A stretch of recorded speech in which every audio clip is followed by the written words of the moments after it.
Hello everyone, welcome to my YouTube channel, our Legal Info. So we will continue our Indian Penal Code Chapter 4 General Exception. In today's video, we will understand Section 81, 82 and 83. So let's get started.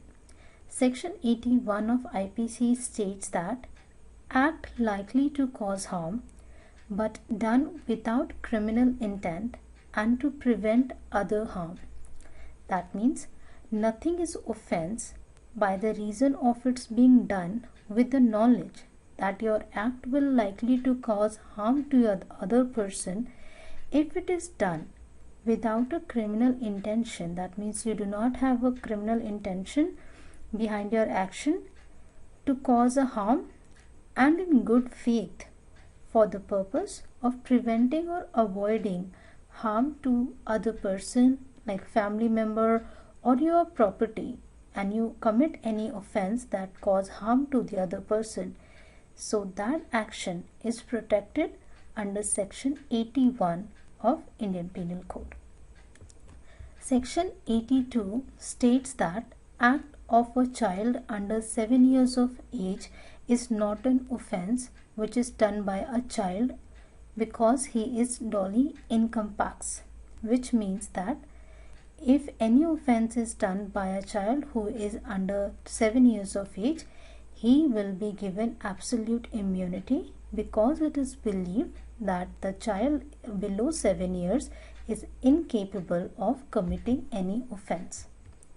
Section 83 of IPC protect children from 7 to 12 years of age of immature understanding. So, nothing is an offense which is done by a child above 7 years of age and under 12 years who has not attained sufficient maturity of understanding to judge the nature and the consequence of the action.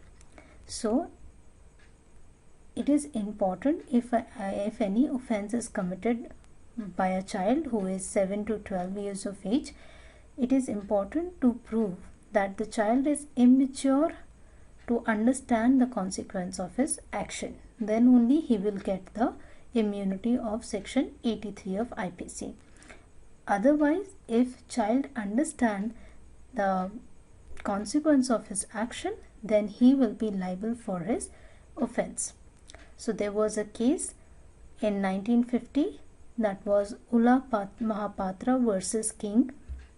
There was a boy of 12 years old who ran behind a person shouting that he will cut him into pieces, and finally he killed that person. So court with the evidence understand that the 12-year-old boy has understanding and maturity to know the nature of the crime and the consequence of his action. So he was convicted under Section 302. So